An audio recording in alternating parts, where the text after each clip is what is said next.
Here I am going to present my presentation on non-probability sampling techniques.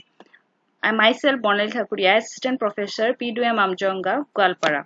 So for that, we have to understand what are the objectives of the presentation. So the learner will be able to understand the basic concept of data collection here, and the learner will be able to understand the different types of non-probability sampling techniques.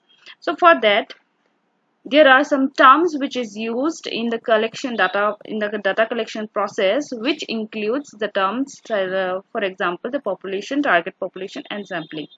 So we have to understand what is population, target population, and sampling, because as an individual we cannot do our research in a very large populations. Here one example is given that people with learning disability is one of the group of population. So there is a group of common characteristics. For example, secondary school students, these are also one of the group of population. For that, we cannot do in a one large group of populations our study, so we go for a target population. We divide that group in a subgroups. That, for example, the study only of the third grade students of learning disability. Here I am specifying the third grade students of learning disability, so I am targeting that population. Now from the target population only, I can select one of the group.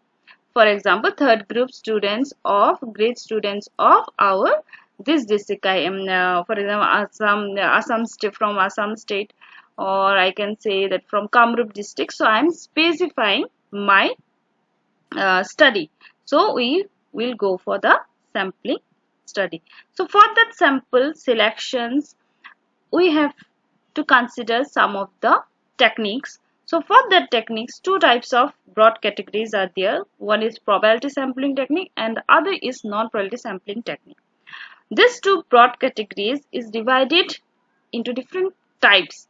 So for that probability sampling techniques, we have to understand first probability. The name itself is suggesting that probability means there is the equal chance of getting selected by the researcher or the target population or the samples which we will select.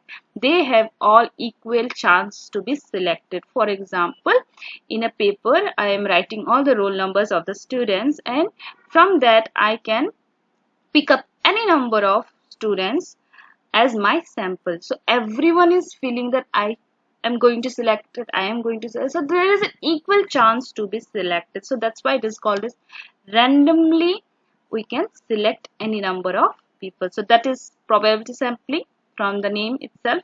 And the other is non-probability, means or the opposite, who have no equal chance to be selected as the sample. So here subjective or the judgmental perspective or the inconvenient of the persons or involves by the researcher, means you have to come under my conditions, means some conditions applies, and if you are fulfilling that conditions, then only you can become my sample.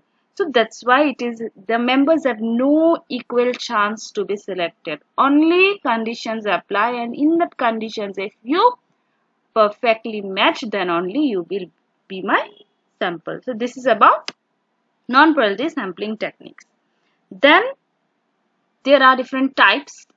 In probability sampling, the first type is simple random sampling techniques, means simply by giving using very simple way you can for example, or even method or or even method or example randomly picking any number of students. So it is simple random. Systematic means systematically I am dividing the third person or the fifth person. I am giving some of the techniques I am using to select the samples. So it is called systematic. Then stratified, I am dividing, means male, female, rural, urban, this kind of things I can divide, and then stratified, and then I can select. Cluster means India, then different states, then different district, then different blocks and cluster. Like this I can divide and I can select randomly. Another is the non-probabilities.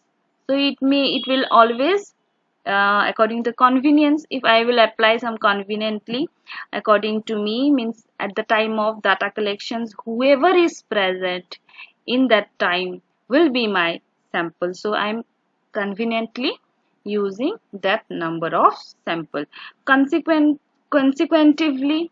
then quota sampling. Quota sampling is something which when you apply norms and conditions or criteria to fulfill that criteria, only those people I will consider. Judgmental purpose, I should have some purpose to select that sample, so then only it will become purposively, then the samples will come under my study purpose.